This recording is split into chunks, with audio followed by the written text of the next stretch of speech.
So dear students, ये final revision, data compression का final revision का ये थर्ड पार्ट है। तो ऐसे कुल मिलाकर के आपके 200 प्लस क्वेश्चंस हो गए हैं। इतने क्वेश्चंस अगर आप अच्छे से कर लेते हो, एक दो बार रिवाइज कर लीजिए, तो आई होप कि इसी में से आपको सारे क्वेश्चंस मिल जाएंगे। एग्जैक्टली क्वेश्चन अगर नहीं मिलते हैं तो आपको यहाँ से कंसेप्ट मिल जाएंगे जिनको यूज़ करके आप एमसीक्यू क्वेश्चंस को ईजिली लगा सकते हो।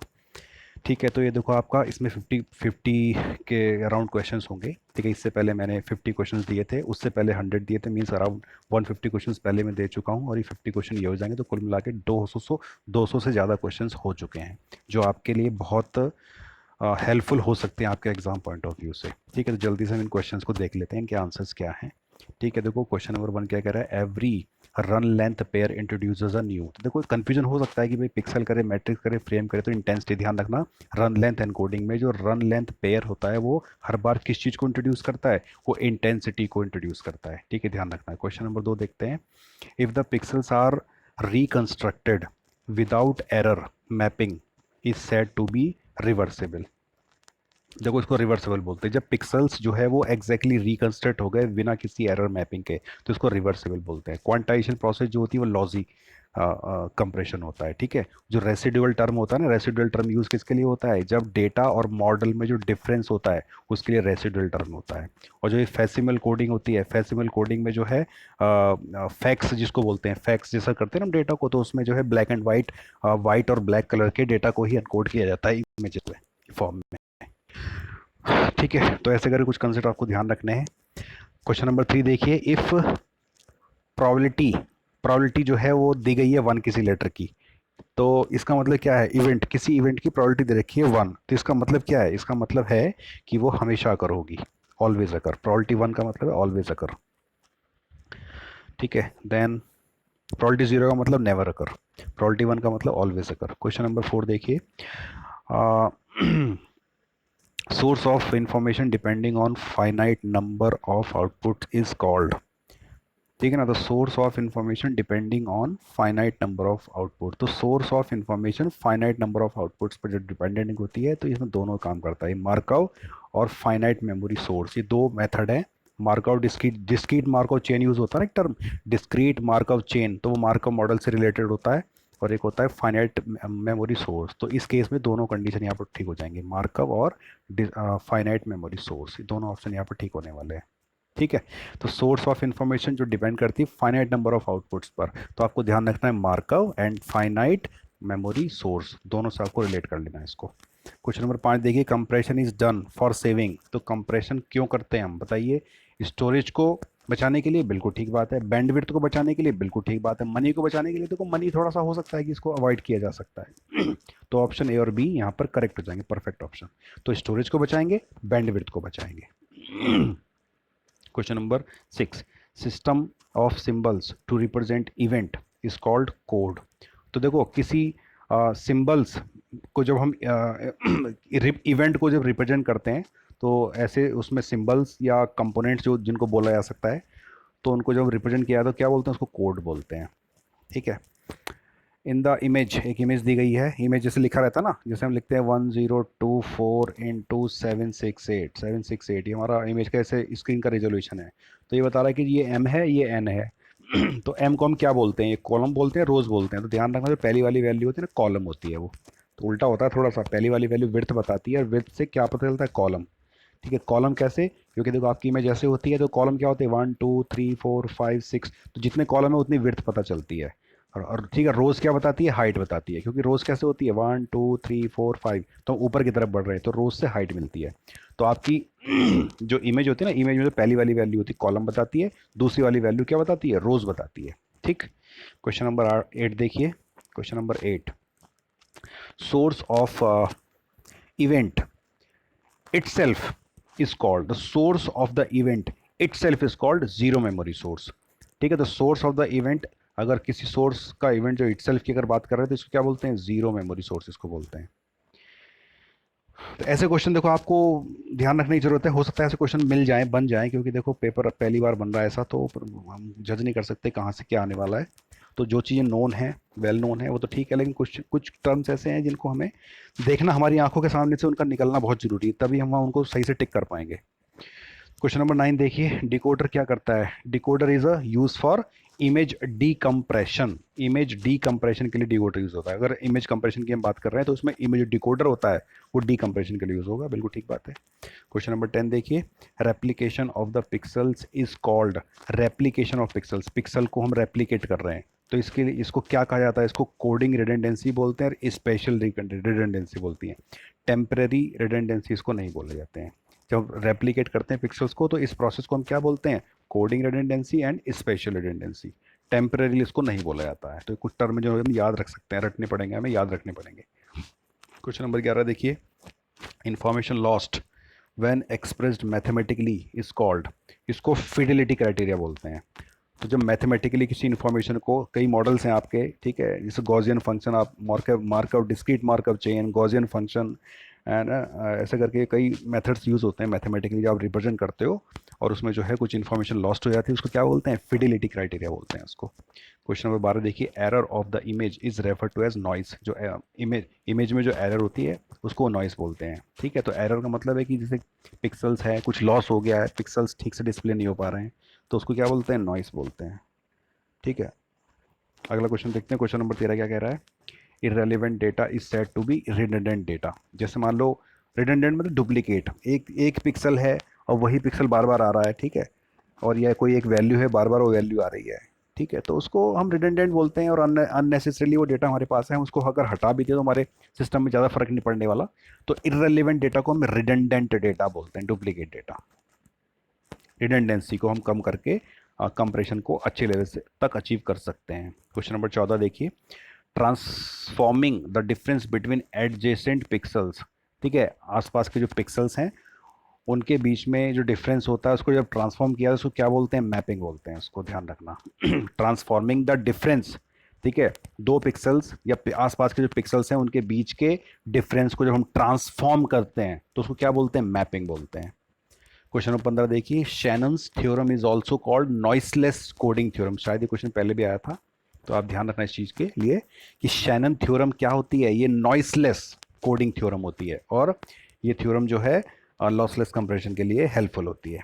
क्वेश्चन नंबर 16 देखिए, imaging system producers, imaging system, imaging system producers क्या करता है, डिजिटाइज्ड इमेज को प्रोड्यूस करता है ये। ठीक है, high resolution voltage signal analog ये नहीं करता है, ये डिजिटाइज इमेज को प्रोड्यूस करता है। कौन, इमेजिंग सिस्टम।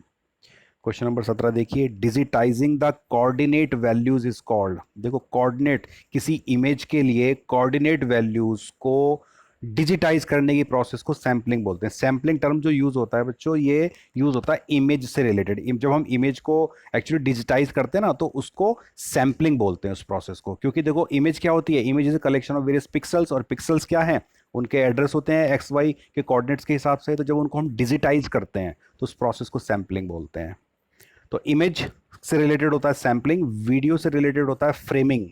ठीक है, वीडियो से रिलेटेड फ्रेमिंग होता है। और जब इमेज की इंटेंसिटी की बात आती है तो वो क्वांटाइजेशन, उस प्रोसेस को बोलते हैं क्वांटाइजेशन। तो ध्यान रखना है आपको। Question number 18, the first phase of JPG. देखो, जेपीजी क्या है, एक लॉजी कंप्रेशन टेक्निक है, जॉइंट फोटोग्राफिक एक्सपर्ट ग्रुप। ये इमेज का फॉर्मेट है, इमेज का एक कंप्रेशन टूल है, कंप्रेशन फॉर्मेट है।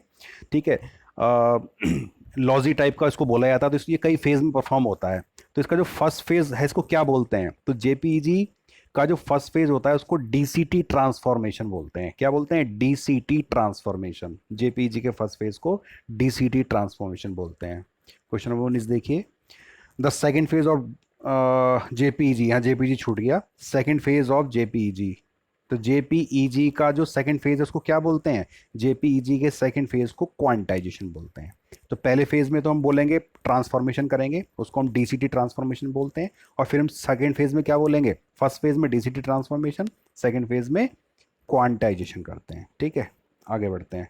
क्वेश्चन नंबर कौन सा, 20, एमपीजी की फुल फॉर्म बताइए क्या होती है, moving picture expert group. Moving picture expert group, तो हम इसको बोलेंगे मूविंग पिक्चर एक्सपर्ट ग्रुप।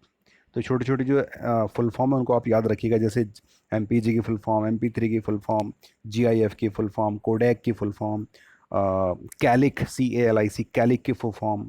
ऐसे फुल फॉर्म आप याद रखोगे, हो सकता है ऐसे क्वेश्चन आपको मिल जाए। 21 देखिए, विच of the following is a reversible और लॉसलेस कंप्रेशन टेक्निक, मतलब कि ऐसी टेक्निक जिसमें डेटा का लॉस नहीं होता है, तो कौन सी टेक्निक है? तो देखिए ये टेक्निक है आपकी, हमिंग एनकोडिंग नहीं होती है, ये हफमैन कोडिंग लॉसलेस होती है और रन लेंथ एनकोडिंग लॉसलेस होती है। ठीक है, हमिंग कोडिंग जो है ये लॉसलेस टेक्निक में नहीं इसको बोला जाता है। तो हफमैन कोडिंग और रन लेंथ कोडिंग ये हमारे लॉसलेस टेक्निक आते हैं। LZ77 हुए, LZ78 हुए, शैनन हफमैन कोडिंग, ठीक है, ये सारे के सारे डिक्शनरी बेस्ड टेक्निक्स जितने भी होते हैं ये लॉसलेस होते हैं सारे के सारे टेक्निक। क्वेश्चन नंबर आगे देखते हैं 22। क्वेश्चन नंबर 22 क्या कह रहा है? विच of the following is not used in standard JPG image compression. तो स्टैंडर्ड जो जेपीजी इमेज कंप्रेशन में क्या यूज नहीं होता है? तो देखो हफमैन कोडिंग उसमें यूज हो सकती है, रन लेंथ कोडिंग उसमें यूज हो सकती है, जिगजैग स्कैन भी उसमें यूज हो सकता है, केएल ट्रांसफॉर्म, देखो ये ट्रांसफॉर्म इसके लिए इसका नाम है, देखो ट्रांसफॉर्म। ट्रांसफॉर्म क्या करता है? इमेज की फॉर्म को चेंज करना। तो ये कंप्रेस नहीं कर रहा है, ये चेंज फॉर्म को चेंज कर रहा है। तो केएल ट्रांसफॉर्मेशन जो होता है ये कंप्रेशन में यूज नहीं होता है। तो Huffman coding, run length coding, zigzag scan ये सारे के सारे हमारे जेपीजी कंप्रेशन में यूज होते हैं। क्वेश्चन नंबर 23 देखिए, there is a compression technique that can be used for sound files, it is known as। तो साउंड फाइल के लिए बताइए कौन सी टेक्निक, कौन सी कंप्रेशन टेक्निक यूज होती है? क्या एमपीजी होती है? नहीं, एमपीजी होती है मूविंग पिक्चर एक्सपर्ट ग्रुप, ये वीडियो के लिए होती है। क्या MP3 होती है? यस MP3 होती है। MP ये मूविंग ये होता है, MP लेयर 3 पे काम करता है ये, ठीक है ना। और MP3 जो है ये हमारी ऑडियो फाइल होती है। GIF जो होता है ये एनिमेटेड शॉर्ट फाइल्स होती हैं एनिमेटेड, ये भी कंप्रेशन का एक पार्ट है। और JPEG ये हमारी पिक्चर के लिए यूज़ होती है। तो JPEG पिक्चर के लिए होती है, एनिमेटेड पिक्चर्स के लिए है ना। तो ऑडियो के लिए MP3 यूज़ होता है। क्वेश्चन नंबर 24 देखिए, हफमैन कोड यूजेस, ठीक है, हफमैन कोड यूजेस कौन सी encoding? Variable length, fix length. तो हफमैन कोड जो है ना दोनों तरीके से काम करता है, फिक्स लेंथ कोड भी होता है, ये वेरिएबल लेंथ भी होता है। जब ये फिक्स लेंथ होता है तो नॉर्मल हफमैन कोडिंग होता है। तो फिक्स लेंथ में तो बहुत सारे एग्जांपल है, जैसे normal Huffman coding, minimum variance Huffman coding, adaptive adaptive नहीं, non binary Huffman coding, extended Huffman coding, ये सारे सारे हमारे फिक्स लेंथ में आते हैं।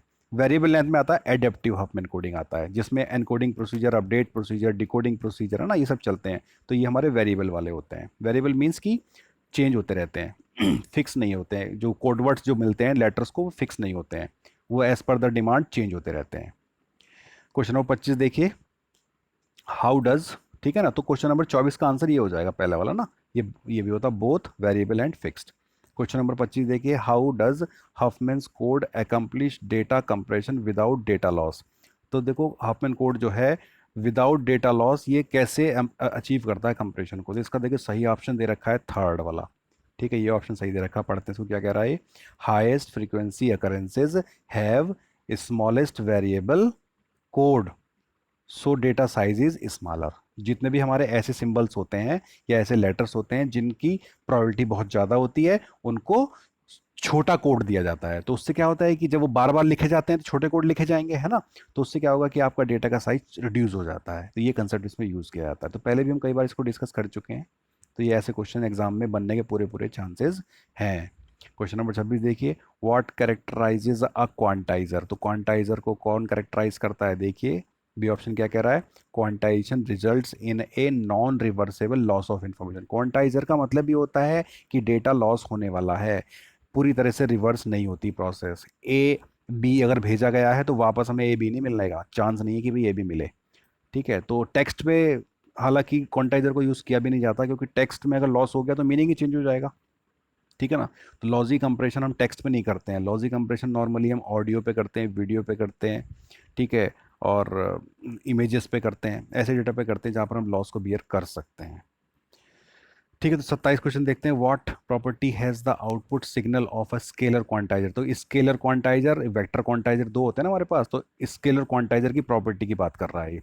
तो क्वेश्चन नंबर देखिए 27 का पहला ऑप्शन क्या, देखो उसको रीड करते हैं। The output is a discrete signal with a countable symbol alphabet, समझ गए। तो काउंटेबल सिंबल अल्फाबेट और output is a discrete signal. तो output is a discrete signal with a countable symbol alphabet, ये इसका ऑप्शन ए, एक बार आप relate कर लीजिएगा इसको, but not necessarily finite symbol alphabet, मतलब कि जरूरी नहीं कि वो फाइनाइट सिंबल अल्फ़ाबेट के लिए हो, लेकिन क्या है कि काउंटेबल सिंबल अल्फ़ाबेट तो होगा, काउंट कर सकते हैं, लेकिन जरूरी नहीं कि वो फाइनाइट ही हो। ठीक है ना। तो ये ऑप्शन 27 का ए ऑप्शन ठीक हो जाएगा। आगे बढ़ते हैं, क्वेश्चन नंबर 28 जल्दी से देख लेते हैं इसको। What is a Lloyd quantizer? Lloyd quantizer की बात आ गई है, हो सकता है ऐसा क्वेश्चन कोई बन जाए, तो एक बार ध्यान रखना चाहिए, लॉयड का नाम तो होना चाहिए कि भाई लॉयड क्वांटाइजर भी हमारे पास, जैसे हमने जयंत क्वांटाइजर सुना है। ठीक है, Jayant quantizer, uniform quantizer, non uniform quantizer, adaptive quantization, non adaptive quantization, ऐसे हमारे पास लॉयड क्वांटाइजर भी है ना, इसको ध्यान रखना। क्वेश्चन ऐसे बन जाता है कि भाई इनमें से कौन सा क्वांटाइजर नहीं होता है, तो अगर आप लॉयड आ गया और आपने नहीं सुना तो प्रॉब्लम हो जाएगी। तो लॉयड क्वांटाइजर, देखिए तो लॉयड क्वांटाइजर क्या कह रहा है, ऑप्शन नंबर ए इसका ठीक ऑप्शन दिखा रहा है। लॉयड क्वांटाइजर क्या होता है, देखिए ये होता है कि लॉयड क्वांटाइजर इज द स्केलर क्वांटाइजर, ध्यान रखना, लॉयड क्वांटाइजर जो होता है वो क्या होता है, स्केलर क्वांटाइजर होता है। That yields the minimum distortion for a given source and a given number of quantization intervals। तो एक लाइन आप याद रख सकते हो लॉयड क्वांटाइजेशन के रिगार्ड्स में। क्वेश्चन नंबर 28 का ए ऑप्शन ठीक है ना। क्वेश्चन नंबर 29 देखते हैं जल्दी से, ये भी थोड़ा लेंदी सा क्वेश्चन लग रहा है देखने में, इसको एक बार पढ़ लेते हैं कि लॉयड क्वांटाइजर का क्वेश्चन है, लॉयड क्वांटाइजर कैन बी, ठीक है क्वेश्चन नंबर 29 हम पढ़ रहे हैं, Lloyd quantizer can be consider as optimal quantizer for fixed length coding of quantization indexes. Can we improve a Lloyd quantizer by using variable length, मतलब कि क्या variable length को यूज करके इसको इंप्रूव किया जा सकता है, तो कह रहे हैं यस बिल्कुल कर सकते हैं, yes we can.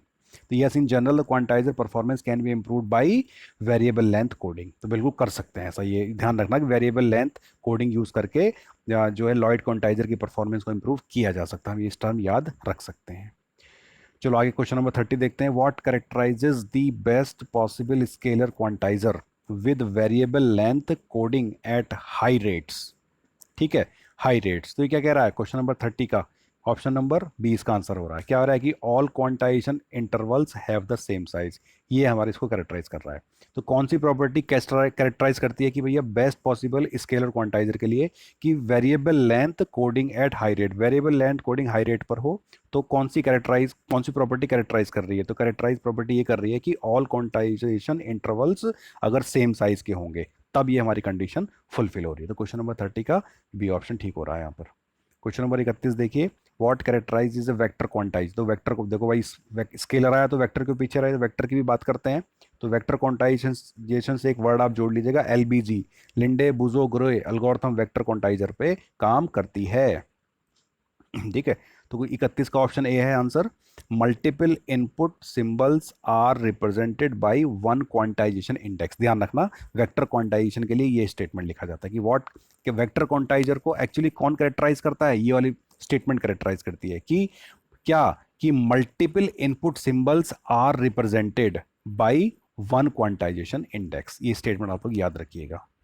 Question number 32 देखिए, what statement is correct for comparing scalar quantization and vector quantization, तो स्केलर और वेक्टर क्वांटाइजेशन को हमें कंपेयर करना है, तो इसमें कौन सा स्टेटमेंट ठीक है, तो देखो स्टेटमेंट नंबर 1 ठीक है। यहाँ पर क्या कह रहा है कि भाई by vector quantization we can always improve the rate distortion performance relative to the best scalar quantizer, मतलब कि रेट डिस्टॉर्शन जो होता है क्वांटाइजेशन प्रोसेस में, अच्छा हम इसको इंप्रूव कर सकते हैं ओवर दी स्केलर क्वांटाइजेशन, मतलब कि सबसे अच्छे से अच्छा स्केलर क्वांटाइजेशन प्रोसेस ले ले तब भी हम रेट डिस्टॉर्शन को इंप्रूव कर सकते हैं किसमें, वेक्टर क्वांटाइजेशन में। और ये डिस्टॉर्शन क्या होता है, डिस्टॉर्शन होता है कि ओरिजिनल डेटा और रिकंस्ट्रक्टेड डेटा में जो डिफरेंस होता है उसको डिस्टॉर्शन बोलते हैं। तो डिस्टॉर्शन जितना कम होगा उतना ही लॉस कम होगा। तो वेक्टर क्वांटाइजेशन क्या कह रहा है कि स्केलर क्वांटाइजेशन से हम में जो है स्केलर क्वांटाइजेशन के कंपैरिजन में वेक्टर क्वांटाइजेशन में जो रेट डिस्टॉर्शन है वो कम रहता है। ठीक है, क्वेश्चन नंबर 32 का आंसर क्या हो रहा है, ए आंसर हो रहा है। क्वेश्चन नंबर 33 देखते हैं जल्दी से। 33 कह रहा है why is vector quantization rarely used in practical application, तो ये लास्ट वीडियो में शायद आया था क्वेश्चन, एक बार फिर से देख लेते हैं कि भाई प्रैक्टिकल एप्लीकेशंस में वेक्टर क्वांटाइजेशन रेयरली क्यों आता है।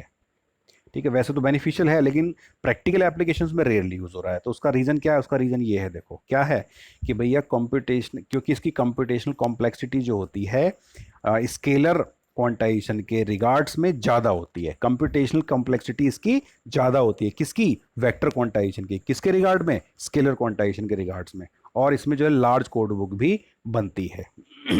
तो दो इसके ये ड्रॉबैक्स हैं एक तरह से, कि एक तो इसकी कंप्यूटेशनल कॉम्प्लेक्सिटी है वो ज़्यादा होती है, दूसरा इसमें लार्ज कोड बुक बनता है। किसमें? वेक्टर क्वांटाइजेशन में। ये दो इसके ड्रॉबैक हो गए हैं। और वेक्टर क्वांटाइजेशन का बेनिफिट क्या होता है? अभी बताया था कि भैया इसमें जो रेट डिस्टॉर्शन होता है उसको इम्प्रूव किया जा सकता है ओवर स्केलर क्वांटाइजेशन। और एक और इसका बेनिफिट होता है कि जब यूनिफॉर्म जो आउटपुट होता है, आउटपुट जो होता है वो अगर वो कोरिलेटेड नहीं होता है तब भी वेक्टर क्वांटाइजेशन अच्छे से काम करता है। तो क्वेश्चन नंबर 34 देते हैं। 34 क्या कह रहा है? 34, विच of the following statement is true for Lloyd quantization. तो लॉयड का क्वेश्चन फिर से आ गया। 34 क्वेश्चन क्या कह रहा है? तो which of the following statement is true, true बताना है। तो ट्रू ये कह रहा है, 34 का सी ऑप्शन ठीक है। क्या कह रहा है कि भैया आउटपुट जो रिकंस्ट्रक्ट होता है उसको आउटपुट बोलते हैं। Output signal and the quantization error are uncorrelated. ये किसका? लॉयड का है स्टेटमेंट, कि भैया जो आउटपुट सिग्नल होता है और क्वांटाइजेशन की जो एरर होती है वो आपस में अनकोरिलेटेड होते हैं। ये स्टेटमेंट हमें ध्यान रखना है लॉयड के रिगार्ड्स में। क्वेश्चन नंबर 35 देखते हैं। Which thing becomes a concern when one wants to transfer files to another computer और स्टोरेज डिवाइस। जब भाई एक सिस्टम से दूसरे सिस्टम पर फाइल्स को ट्रांसफ़र करना है या स्टोरेज डिवाइस में करना है तो हम किस चीज़ के ऊपर फोकस करते हैं? तो हम फोकस करते हैं amount of data to be transferred. Form of data से कोई मतलब नहीं है भाई, चाहे ऑडियो हो, चाहे वीडियो हो, चाहे टेक्स्ट हो, क्या फ़र्क पड़ रहा है? टाइम वाइम भी नहीं, हम देखते हैं भाई अमाउंट ऑफ डेटा, कितना डेटा ट्रांसफर आई है हमारा। तो अगर हम ज़्यादा है, मान लो 2 GB है, ठीक है, हमें जल्दी भेजना है तो उसको साइज़ पे देखेंगे ना, अमाउंट कितना जा रहा है, तो अमाउंट पे करेंगे। तो ऐसे थोड़े से ऐसे क्वेश्चन भी हम देख सकते हैं, एग्जाम में बन सकते हैं आपके पास। आगे देखते हैं क्वेश्चन नंबर 36, जल्दी देख लेते हैं और 15 क्वेश्चन बचे हैं। What process is done by the data compression, what process is done by the data compression while encoding the data. तो जब एनकोड किया जाता है तो डेटा कंप्रेशन क्या क्या करता है? तो क्या करता है कि भाई आइडेंटिफाई करता है रिपीटिशन ऑफ डेटा। क्या? क्योंकि देखो कंप्रेशन करने का मतलब क्या होता है कि जो अननेसेसरी डेटा होता है ना उनको वो हटा देता है, हाइड कर देता है। तो जब वो हट जाएंगे तो ऑब्वियसली साइज कम हो जाएगा। तो देखो यही तो कर रहा है ये, आइडेंटिफाइंग रिपीटिशन ऑफ डेटा। क्या डेटा की रिपीटिशन और इसको आइडेंटिफाई करेगा? बिल्कुल करेगा। रिड्यूस रिपीटिशन इन डेटा, पहले आइडेंटिफाई करेगा, फिर उसको रिड्यूस करेगा, फिर उसको एलिमिनेट करेगा। तो तीनों प्रोसेस चलेगा इसमें डेटा कंप्रेशन में। तो क्वेश्चन नंबर 37 देखिए। From the following for which process archive manager tool is use. तो अर्काइव का मतलब ही क्या होता है? जिप करना है ना, जिप करके रखना उसको। जिप करने का मतलब क्या होता है? कंप्रेस करके रखना है, कंप्रेस और एनकोड करके रखना है। तो अर्काइव मैनेजर टूल का के रिगार्डिंग में हमें बात करनी है तो ये होता है for data compression on file and directory. समझ रहे हैं? तो अर्काइव मैनेजर टूल किसके लिए काम करता है? फाइल और डायरेक्टरी के डेटा कंप्रेशन करता है, ठीक है ना। अर्काइव की जब बात करते हैं तो डेटा कंप्रेशन ही इसका आंसर बनेगा। 38 क्वेश्चन देखिए। Which is the common archive structure of Linux. तो लिनक्स के लिए जो अर्काइव स्ट्रक्चर कौन सा है? टार बोलते हैं, टार फाइल बोलते हैं ना, टार फाइल, रार फाइल जिसे बोलते हैं, RAR एक फाइल होती है, RAR, ठीक है, जिसे बोलते हैं विनरार फाइल, टार फाइल। जो विंडोज़ के लिए कौन सी यूज़ होती है? जिप यूज़ होती है। विंडोज़ के लिए जिप फाइल यूज़ होती है। और जो यूनिक लिनक्स के लिए क्या यूज़ होती है? टार यूज़ होती है। जो रार जो होता है ना, ये अलग से टूल आता है, सॉफ्टवेयर आता है जो फाइल्स को कंप्रेस करके रखता है, ठीक है ना। तो विंडोज़ के लिए जिप और लिनक्स के लिए टार फाइल यूज़ होती है कंप्रेस करने के लिए, अर्काइव करने के लिए। Question number 39। From the following which file format stores multiple files in a single zip file. तो विच फाइल फॉर्मेट, तो ये तो जिप है। इसका आंसर देखो, इसमें क्वेश्चन में दे रखा है जिप फाइल होती है ना, ये जिप फाइल इसको बोलते हैं, जिप। आगे बढ़ते हैं। क्वेश्चन नंबर 40 क्या कह रहा है? Which is a type of data compression. तो डेटा कंप्रेशन का क्या है इसमें से? क्या रिजोल्यूशन को डेटा कंप्रेशन बोलते हैं? नहीं भाई, रिजोल्यूशन का मतलब होता है maximum number of pixels that can be displayed on a screen without any overlap. तो ये नहीं है। क्या इनपुटिंग, डेटा को इनपुट करना, क्या ये कंप्रेशन है? इनपुट करने से क्या कंप्रेशन हो रहा है भाई? कैशिंग, कैशिंग तो मेमोरी का पार्ट है कि भाई डेटा को स्टोर कर रखना, फास्ट करना उसको तरीके से, है ना। तो जिपिंग यहाँ पर होती है। जिपिंग जो होती है क्या होती है? जिपिंग हमारी कंप्रेशन होती है। जिप हम भी कर रहे थे ना हम। Zipping is a data compression type.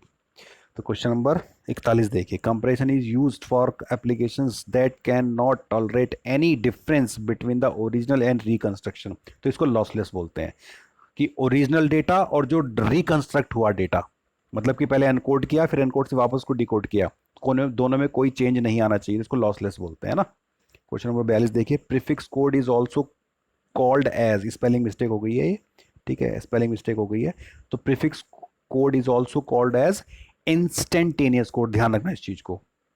Prefix code को क्या बोला जाता है? इंस्टेंटेनियस कोड बोला जाता है। Prefix code is also called as instantaneous code. और प्रीफिक्स कोड कौन से होते हैं? प्रीफिक्स कोड वो होते हैं जिनमें एक कोड वर्ड दूसरे कोड वर्ड का प्रीफिक्स नहीं होता है। जब एक कोड वर्ड दूसरे कोड वर्ड का प्रीफिक्स नहीं होता है, ऐसे कोड वर्ड के सेट को हम क्या बोलते हैं? प्रीफिक्स कोड बोलते हैं। प्रीफिक्स कोड का दूसरा नाम क्या है? Instantaneous code. क्वेश्चन नंबर 43 देखिए, सेल्फ इंफॉर्मेशन शुड बी, तो सेल्फ इंफॉर्मेशन जो है पॉजिटिव होनी चाहिए, समझ रहे हो? सेल्फ इंफॉर्मेशन क्या होनी चाहिए? पॉजिटिव होनी चाहिए। क्वेश्चन नंबर 44 देखिए जल्दी से, the set of binary sequence is called a, जो सेट ऑफ बाइनरी सीक्वेंस है उसको क्या बोलते हैं? कोड बोलते हैं। Set of binary sequence for a message is called code, and individual members of the set are called code word. तो ये तो पहले भी हमने पढ़ा था, जो पूरा मैसेज के लिए जो सेट ऑफ सीक्वेंस होती है उसको क्या बोलते हैं? कोड। और जो इंडिविजुअल लेटर्स के लिए जो सीक्वेंस जो बिट्स यूज होती हैं वो उनको क्या बोलते हैं? Code words. तो लेटर की बात करें तो कोड वर्ड, और पूरे मैसेज की बात करें तो कोड, ठीक है ना। क्वेश्चन नंबर देखिए 48, थोड़ा मिसिंग हो गया शायद एक दोनों क्वेश्चन, कोई बात नहीं। 48 देखिए, for models used in lossless compression we use a specific type of Markov process. तो देखो, जब हम लॉसलेस कंप्रेशन अप्लाई करते हैं और उसमें जब हम मार्कव प्रोसेस यूज कर रहे हैं तो उसमें एक चेन यूज होती है। तो ध्यान रखना, इस चेन का नाम क्या है? Discrete time Markov chain.